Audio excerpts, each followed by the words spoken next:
Hi everybody, it's Mr. Szybisty coming to you, talking to you AP Calculus students about Chapter 1.1. Chapter 1.1 is really our introduction to limits, and that's what we're going to talk about in Chapter 1. This idea of a limit, kind of like local linearity, runs through the entire course. Everything that we talk about in calculus is going to go back to our concept of what a limit is. So the first thing that I want to do is get a definition on the board of what is a limit. Now, if you're looking for an actual definition, you can talk to Larson, Hostetler, and Edwards, Calculus 7th edition. But seeing as you would rather have a more friendly definition, we can throw that away. So we're going to talk about what is a limit. A limit is the behavior of a function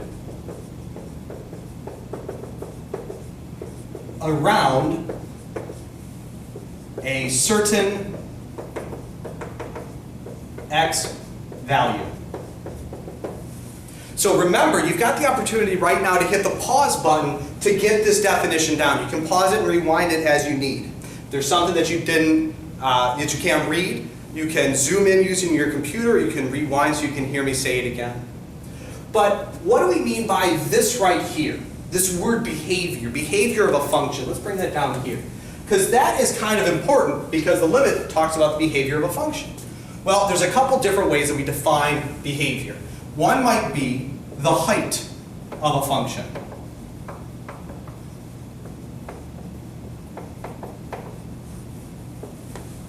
The other way that you might think the height is also the y-coordinate. Remember the x, y coordinates. Around a particular x value, we have a certain y value. So that's what the behavior is. Now let's take a look at what a limit actually looks like on the board in terms of the math. So we have new notation in calculus, and there's a bunch of notation that we'll learn. This one has to do with the limit. The limit, as x approaches, let me get my notes here so I can get you the right one, 3.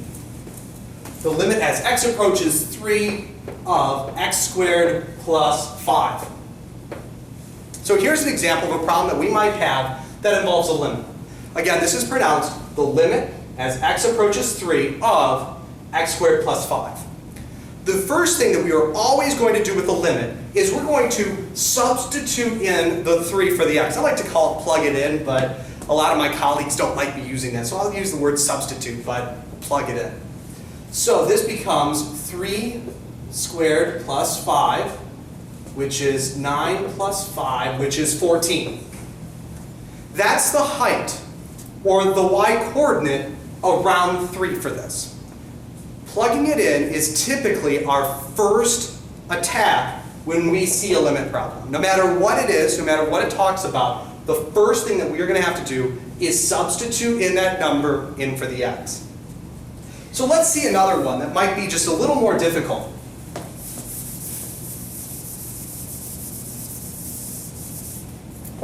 In this one, we will do the limit as x approaches 2 of x squared minus 4 over x minus 2. Our first step, just like over here with this one, is we're going to substitute in the value. So this becomes 2 squared minus 4 over 2 minus 2. That's 4. 4 minus 4 is 0. 2 minus 2 is 0. And we have a real problem with this, because that's not a number. That's 0 divided by 0. And it causes an error in 2 spots. You might think that anytime you divide by 0 is 0, but we're dividing by 0, and you're not allowed to divide by 0. This is an issue, big one. We call, when we get a 0 over 0, indeterminate form. When we see a 0 over 0, it's called an indeterminate form. What it means is we have to do more work in order to figure out the limit or the behavior of the function. This function right here, if you were to graph it, looks like this. It crosses, it's a line that crosses here, it has a slope of 1, and it has this little open dot right there. It has this open dot at 2. But it has a behavior of a function. The height at 2 is 1, 2, 3, 4. The y value around this point is 4. How can I show that using algebra?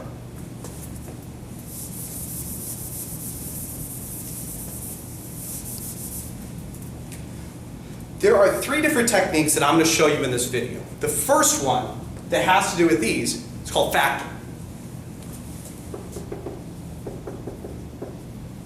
X squared minus 4 is this type of factoring right here. Something squared minus something squared factors to a plus b, a minus b. You remember that from your Algebra 2 or your trig class. So x squared minus 4 would factor to x plus 2, x minus 2. Now we look for things to cancel out. X minus 2 cancels with x minus 2. So this leaves me with the limit as x approaches 2 of x plus 2. Just like in the one over there, we substitute it in. This becomes 2 plus 2. And if you remember from our graph, and you can verify this by graphing it on your calculator, the graph looks like a line, and the height around the x value of 2 is in fact 4. So if you come to an indeterminate form that says we need to do more work, what you're going to want to do is see, is it something that I can factor? Because if it is, you're going to see like factors cancel. Now, what I'd like to do is give you a problem to try at home. The problem that you're going to try will be this one.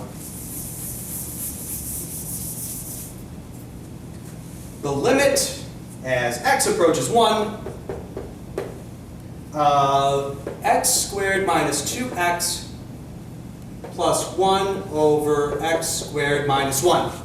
So go ahead, pause the video right now, go ahead and try this one out, and then in the next class period, you and your classmates are going to discuss how to do this in class. All right, welcome back.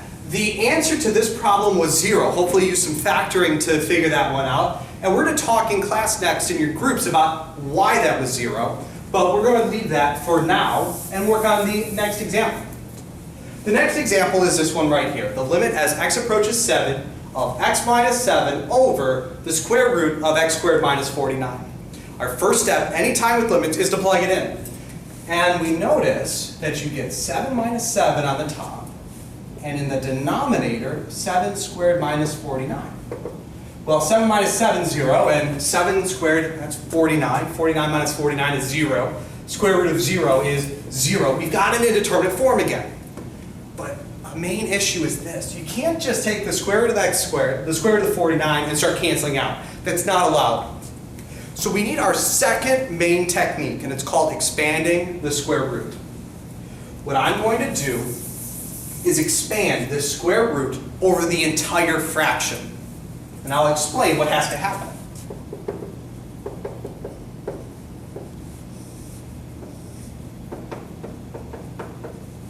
The x squared minus 49 stays at the bottom, and here's the trick. And it's best to think about y if you think about it backwards. If you are taking the square root of a fraction, you're allowed to take the square root of the numerator and the square root of the denominator. The square root of x minus 7 squared would be x minus 7, and the square root of this is the square root of that. So we remember this trick to enlarge the square root as long as we can remember to do this trick right here. Now we factor the denominator. Notice that in every step I'm rewriting the limit. The top is x minus 7 times x minus 7. The bottom is x plus 7, x minus 7. X minus 7's cancel out. It leaves me with x minus 7 over x plus 7. And now we plug it in again. So this is the square root of 7 minus 7 over 7 plus 7, which is the square root of 0 over 14, which is 0. So my answer in this case, I could show you, is 0. So this is the second technique that we've got, where we're expanding the square root. Let me give you one that you can try on your own. The limit as x approaches 2 of x minus 2 over the square root x squared minus 4. So go ahead and try that one on your own, and then we'll talk about that next class period. All right, so hopefully you paused it. The answer to this question happened to be 0, and we'll talk in our groups about why it's 0 next class period, but that way you can see whether or not you've gotten the right answer. Now it's time to talk about the third strategy. I've got this limit. Now, before you go trying anything, the first thing we have to do is plug in the 25. 25 minus 25 over the square root of 25 minus 5. And that is 0 over 0. Because here's a tip. If you plug it in at first and you end up with a number, you're done. You don't have to do any more work. But it's when you get a 0 over 0, we have to do more work. Now, our earlier techniques won't work. There's nothing to factor with this one. And there's no way, since the square root is only over the x, there's no way to expand it over everything. Our third technique is called multiplying by the conjugate. Locate the one with the square root, and we're going to multiply numerator and denominator by the conjugate. Remember, the conjugate's the exact same, but we changed the inside sign. So I'm now going to multiply everything. So I have the limit as x approaches 25. Remember, this part comes down with every step until you substitute in, and then it goes away. On the top, x minus 25, square root of x plus 5, divided by, and now if I go to multiply this out, I'll multiply this out, square root of x minus 5. I'll quickly do a little distributive property here. Square root of x times square root of x is just x, plus 5 root x minus 5 root x. Negative 5 times 5, negative 25. So that's, well, these two cancel out, x minus 25. And how about that? By multiplying by the conjugate, you're going to produce this factor, which cancels with the x minus 25. So those are gone.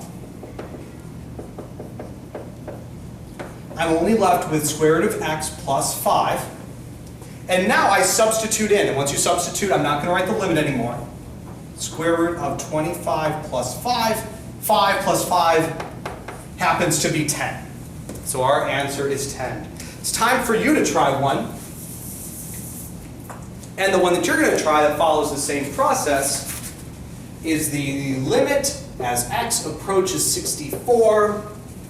X minus 64 over square root of x minus 8. Good luck with that one. All right, now that we're back from the pause, you should have gotten a 16 for the answer here. We'll talk about that in class, why it's a 16. But I want to get to the last part of the notes that we're going to need, and those are found on page 6 in your book.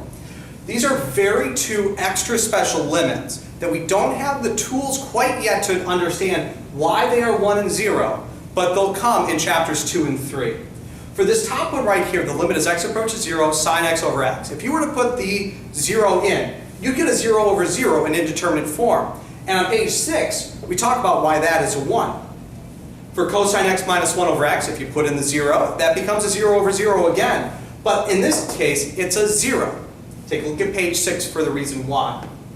And there's one important property. There's a way that you can prove it, but we're going to take a look at a quick shortcut. If you're dealing with something that looks like this, the limit as x approaches 0, and that part's important because that means that it's going to be this. Sine a of x over b of x. You're going to get the two coefficients over each other. For example, if you were dealing with the limit as x approaches 0, sine of 7x over 3, you could instantly go to the answer 7 over 3. The last one I'm going to leave you with is this one. The limit as x approaches 0, sine 4x over 8. I've got the x there. 8x. We'll talk about that in the group next period, but make sure that you complete your notes, finish your notes, rewatch what you need to rewatch, write your summary, at least 5 sentences detailing the highlights of this concept, this chapter 1.1. Come back to class, make sure you've got your questions, make sure you've got a question that you don't know the answer to, a question you do know the answer to that someone else in the class might have. Make sure you make them hot. Remember, higher ordered thinking. Use that worksheet I gave you of different question starters. How can you make them the highest ordered thinking that you can? I'll see you in class. We'll talk. We'll practice this. Have a good day.